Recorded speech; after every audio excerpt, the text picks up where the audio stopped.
Atlanta Hawks just shook things up in a major way by bringing Porzingis into the mix, orchestrating a three-team deal that also involved the Brooklyn Nets and the Boston Celtics.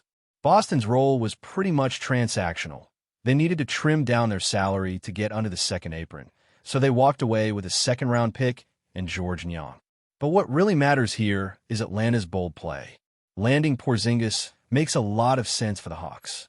They're a young team with a ton of upside, not carrying the burden of immediate championship expectations. That setting is perfect for a high-risk, high-reward player like Porzingis. Yes, he's talented, a former All-Star with a stretch-four skill set, but his biggest concern has always been availability. On average, he plays just around 40 games a season. For teams like the Lakers, Spurs, or Warriors, franchises in win-now mode, that's a gamble. You want a crystal ball showing he could stay healthy and play, say, 60 games plus full playoff stretch. Then sure, it's worth the risk. But without that guarantee, it's just too unpredictable. For Atlanta, though, it's a calculated swing.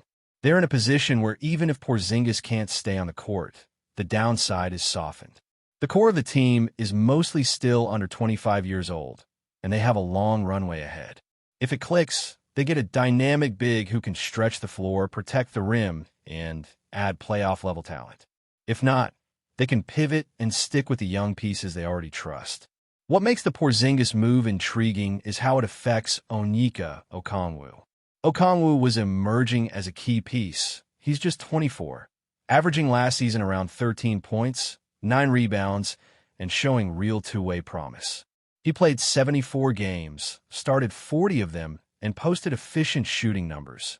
56.7% from the field, 32.4% from three, a solid per 36 line, and even some monster finishes late in the season with multiple 20-plus point outings. His contract is team-friendly, too, around $15 million this year, rising only modestly thereafter. That's a rotation-level salary, and for a developing big man, it's bargain territory. Now, the Hawks have to figure out how to use both. Will Porzingis start at center and Okongwu shift to backup? Will they play small ball with Porzingis at power forward and slot Okongwu at 5? Could they stagger their minutes to keep fresh legs on the floor? There's upside to all of it. Porzingis brings shooting and shot blocking. Okongwu brings energy, mobility, defense, and cost control.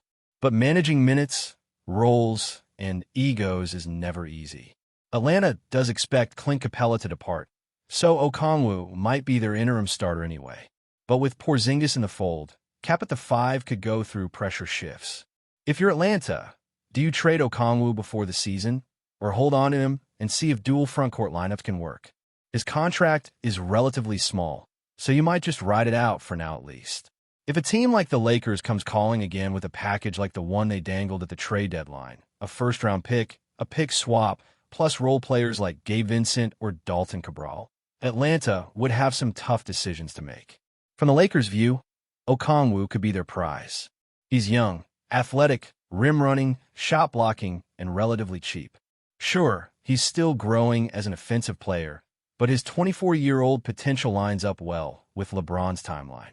Paying expiring contracts or pick swaps to land him could make sense. Atlanta would have to weigh whether that payoff outweighs the developmental momentum they've built. In short, Porzingis gives the Hawks a shot at real, impactful talent, with the scope to win now, but also to grow. Okongwu gives them flexibility and room to maneuver as they experiment with lineups and depth. The decision on whether to trade Okongwu probably won't happen immediately, but as training camp draws near, the front office will be balancing roster construction, chemistry, and cap strategy. It's a smart play that puts Atlanta in control of its destiny, with options and risks, but always with an eye on the future.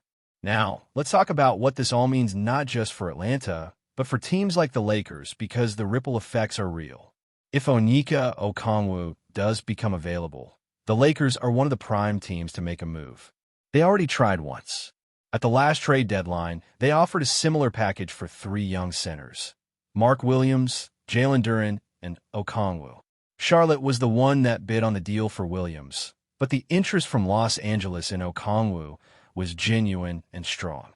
Okongwu would be a perfect fit for what the Lakers need right now. They lack a consistent, long-term answer at center.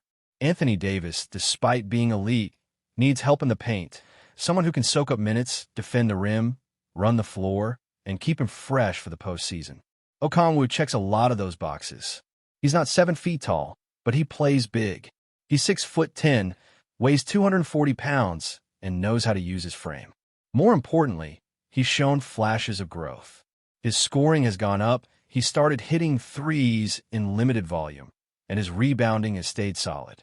Last year, he averaged close to 3 offensive rebounds per game. That kind of effort matters, especially on a team that needs second-chance points. The Lakers also love players who can develop on cost-control contracts. Okongwu is under team control for 2 more seasons beyond this one, and he'll never make more than $17 million in that span. That's a steal for a guy who might become a full-time starter and give you 30 quality minutes a night. For a franchise that needs to be careful with the cap while keeping championship ambitions alive, that's gold. If LA can structure a deal around Dalton Knecht, Gabe Vincent, and pick swaps without giving up all of their draft capital, that could be a winning move. Knecht has potential, but if you believe Okongwu can anchor your defense for the next decade, it's a deal worth doing. Even if it feels like a slight overpaying now, these are the trades you make when you believe in the long-term upside of the player. Plus, the center position is thin across the league. If you have a chance to lock in a starter-level big who can grow alongside your core, you don't think twice. The timing is also key. Porzingis is under contract for just 2 more years. That gives Atlanta some time to figure things out, but not an eternity. They may want to see how the pairing looks, Porzingis and Okongwu sharing the frontcourt, rotating depending on matchups, but that kind of experiment doesn't always go smoothly.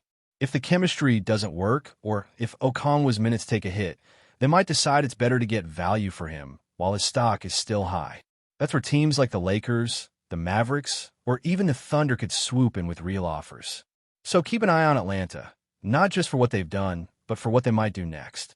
This Porzingis deal could be the beginning of a series of moves that reshape the East.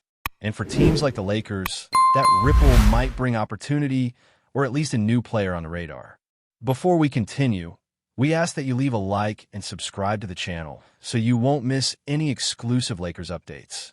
Moving on, in a move that's stirring the NBA rumor mill, whispers are swirling around a potential blockbuster trade between the Los Angeles Lakers and the Utah Jazz.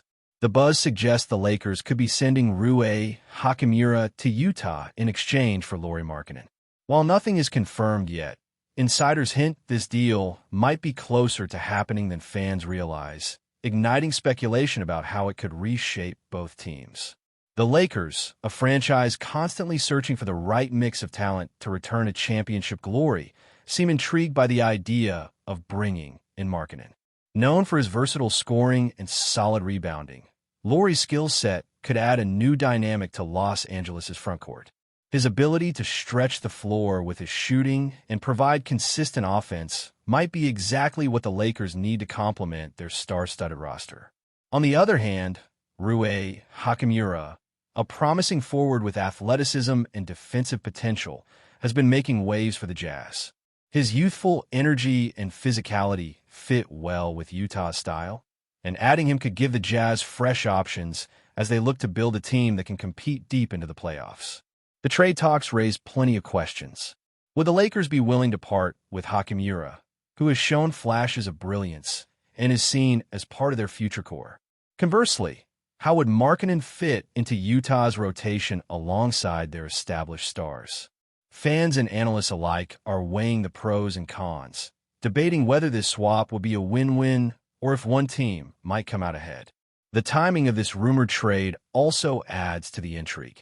With the NBA season progressing and teams assessing their needs, moves like this could be crucial in tipping the balance of power. The Lakers, often in the spotlight for their aggressive roster moves, might see Markkanen as a missing piece, while the Jazz could view Hachimura as a strategic asset for their rebuild or retool.